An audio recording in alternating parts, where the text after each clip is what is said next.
या आरामात आरामात हळू हळू हळू आजोबा हळू नेमान सावकाश जास्त हलू नका बरं जास्त हलू नका नाही तर तुमची कॉमेडी इथेच सांडून जाईल नाही अहो माझी इथपर्यंत तरी आली तुमची अजून विंगेतच आहे चप्पल घालून चुकलं माझं मुसळात तोंड द्यायची सवयच आहे मला नंतर दन दन दन दन कुठला या तुम्ही अरे अरे मित्रांनो तुम्ही आले का वा वा वा काय आमचं चालू असतं माझं आणि आजोबाचं तर हे आहे रावराणे सरांचं घर और लेखक प्रसिद्ध साहित्यिक रावराणे तर रावराणे सर 50 वर्ष इथे वास्तव्यास होते इथे MHJ सांस्कृतिक संवर्धन समितीने ही वास्तू जतन केली आहे त्यामुळे आज आपल्याला ही वास्तू बघता येते इथल्या प्रत्येक वस्तूला म्हणजे त्यांच्या प्रतिभेचा असा परीस स्पर्श झालेला आहे म्हणजे इथली जी माती आहे ना तिला अशी मराठी भाषेचा असा सुगंध येतो त्याच्यातून इथून आणि या ज्या भिंती आहेत याचा हा रंग नाहीये त्यांच्या प्रतिभेचा मुलामा आहे ती जर खिडकी उघडली आपण तर अजूनही रावराणे सरांच्या कवितेचे सूर त्यांच्या ओळी आपल्याला जाणवतील असं एकदम असं भारलेलं वातावरण आहे काटाला इथेच त्यांची अशी प्रतिभा उमलली फुलली बहरली बागडली अजरामर झाली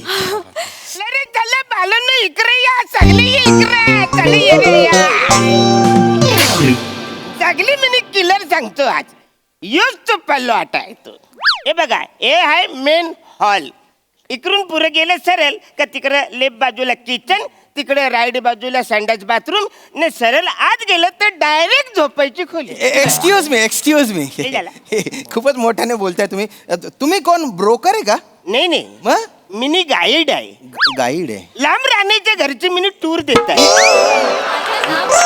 लांब राणे नाही राव राणे असं नाव आहे त्यांचं आणि ही काय बोलायची पद्धत आहे तुमची की लांब राणेच्या घरची टूर देतो ही पद्धत नीट बोलायचं ना जरा सॉरी तुम्ही घर बघायला आले का इकडे नाही मी त्यांच्या साहित्याचा अभ्यासक आहे त्यांचा चाहता वा आहे वा. आणि दर 6 महिन्यांनी मी त्यांच्या वाचकांना इथे घेऊन येतो आणि त्यांच्या स्मृतीला उजाळा देतो मग वहिनी देतात उजाला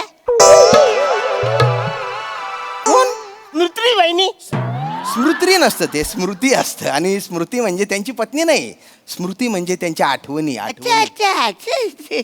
तुम्ही सांगा त्यांना काय सांगायचं तर मित्रांनो आता मी तुम्हाला काही माहिती देतो ती तुम्ही टिपून घ्या बाय द वे तुम्ही मिस प्रिया अच्छा तुम्ही काय करता मी PhD करते वा तर आता मी जी माहिती सांगेल ना ती तुम्हाला खूप उपयोगी पडेल आणि मित्रा तू मी कुमार मंदार मी पण PhD करतो खरंच PhD करता तुम्ही माहिती नोंद करू करा सर मी पण HPD करतो सर पिढी दादा हा तुमच्या ग्रुप मधला आहे ना त्याला तुमच्या ग्रुप मध्ये ठेवा तू काय इकडे घुसायचा प्रयत्न करतोय फालतूगिरी तिकडे कुठे घुसतो इकडे आपला नाही रे वेगळा आहे आपला तर आता आहे ना मी तुम्हाला जी काही माहिती सांगतो ती तुम्ही नीट टिपून घ्या तर आता हे बघा जर आपण साहित्याचा विचार केला की रावराणे सरांची साहित्य निर्मिती कुठून झाली तर खऱ्या अर्थाने ती या खुर्चीतून झाली या खुर्चीत बसून त्यांनी त्यांचं अर्धाधिक साहित्य लिहिलेलं आहे ही खुर्ची आहे नाही सॉरी हात नका लावू, please. जयले तुमचं म्हणजे दत्तू पण इकडे या.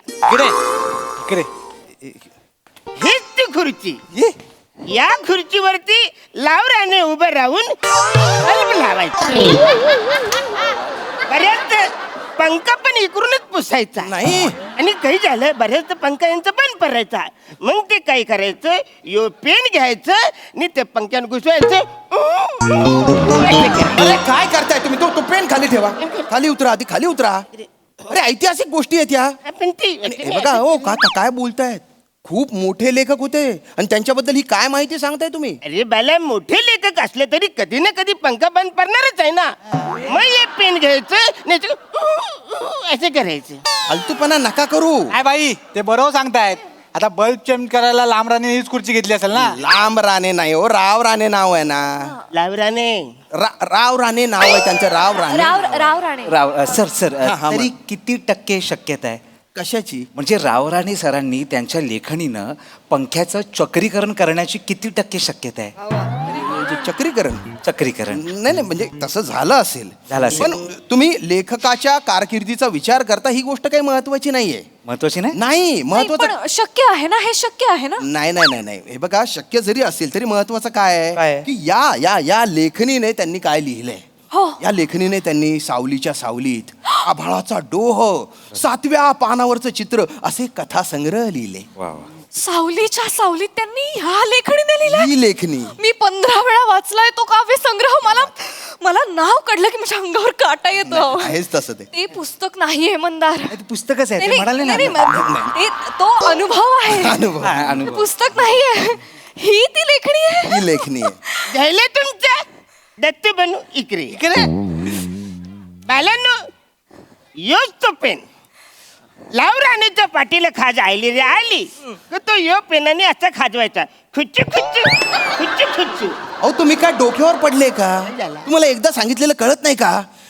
खूप मोठे लेखक होते ते, त्यांच्याबद्दल असं काही बाई बोलू नका. पेन ठेवा. अरे बाला, मोठे लेखक जरी असले तरी त्यांच्या पाठीला कधी ना कधी खाज येणारच ना. बरोबर आहे. मग खाज आली तर कुच्चू कुच्चू कुच्चू कुच्चू असं करायचं ना. ती ना तुम्हाला सांगतो, आता मला सांगा, या पेनाने त्यांनी पुस्तकच लिहिलं असं नाही. त्यांनी आपल्या हातावरती अशी ज्वाली काढली.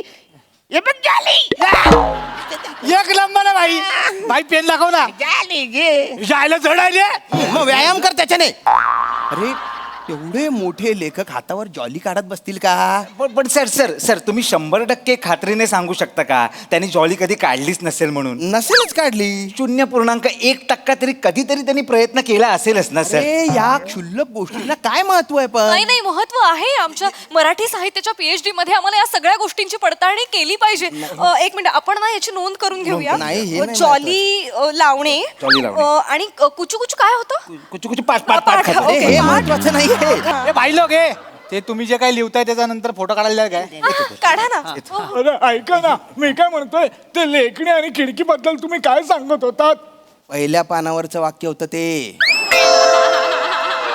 दुसरं पान संपत आलंय तेव्हा मी बावळाटासारखा बघत होतो, बोलतो का नाही बोलतो, मीच यंटम वाटत होतो त्याच्यात. गेलो मग इकडे फिरत हे सांगायला. 1.5 पॉज गेला अख्खाच्या अख्खा. हे बघा हे बघा हे बघा, हे महत्वाचं नाहीये.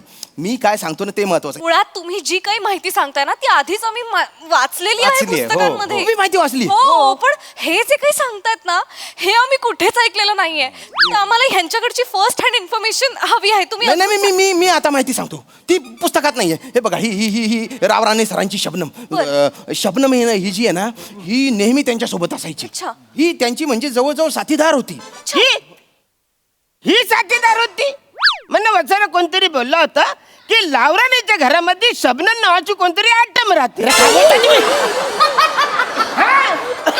अरे तो लावराने या पिशवीवर प्रेम करायचा. अरे शबनम म्हणजे कापडाची पिशवी ही होती सोबत. नाही, असू शकतं रावराणे सरांचं कुठल्या तरी शब्दम नावाच्या प्रेयसीवर प्रेम असू शकतं. काय असू आपण यावर शकतं? अभ्यास केला पाहिजे. हो. ऐका ना भिजलेली उशी या काव्य संग्रहावर तुम्ही आम्हाला काही सांगू अरे शकता? ते लय माझं ते सगळं इकडे करलंय. अच्छा. ही बघा ही काही झालं, छतला भोक होत. अच्छा. पावसाच्या टायमात तिकडून जे पाणी परायचं ते डायरेक्ट उशीवर भिजलेली ही उशी. अच्छा. अरे किती ऑबियस माहिती सांगतोय रे भिकाऱ्या. हो, विरहाचा कविता संग्रह आहे तो भिजलेली उशी. त्यांची जी नायिका आहे ती विरहात तळमळते, ती उशीवर आहे आणि तिचे जे अश्रू ओघळतात त्याच्याने ती उशी भिजते. अशी भिजलेली उशी. सर सर सर जरा जरा तुम्ही ना आता गप्पच बसा. मी गप्प बसू. गप्प बसा तुम्ही मी ना खरं खूप- सांगतोय. मग तिकडे जाऊन खरं एकटं खरं सांगा. आयडी बघितलं पाहिजे, गाईड आहेत नाही. बरोबर सर ऐका ना मला सांगा. मला सगळ्यात महत्वाची माहिती हवी आहे. बोला, बोला. म्हणजे रावराणी सरांची जेव्हा शेवटची 4 वर्ष होती हा, तेव्हा ते त्यांच्या मूळ गावी का गेले? उदार्या जाम उदार्या अवऱ्या उदाऱ्या केल्या त्यांनी वचाऱ्याने. काय झालं, आता कुणाचे पण पैसे आपण घेतले तर पैसे आपल्याला परत द्यायला पाहिजे ना. द्यायला पाहिजे. पण याच्याकडे पैसे द्यायलाच नाही, कुठून देणार? मग जो यायचा तर फन फन फन मारायचं. ते ही लपरी होऊ नये म्हणून ते डायरेक्ट मूल गावाला गेले आपल्या. अच्छा, पुस्तकात वेगळंच लिहिलं होतं हे काय लिहिलंय? ऐका ना, आम्हाला आणखीन असे किस्से सांगा ना राव. आणखीन किस्से महत्वाचे तुम्हाला सांगतो. आता आपण बेडरूम मध्ये जाऊया, तिकडचे चांगले किस्से. अरे नका जाऊ रे. अरे तो काय बाई बोलेल रे. अरे गाईड तुला टरा फाडून शेकोटी जायला पाहिजे रे. अरे काय काय हो कोणाची उशी भिजली? तुझ्यामुळे मी आतून अख्खा वल्ला झालेलो आहे माहितीये का. तुला आहे ना त्याला विचार, त्याला जाऊन विचार काय विचारायचं ते मला नको विचारू आता. अरे बापरे अवघड आहे या लोकांचं.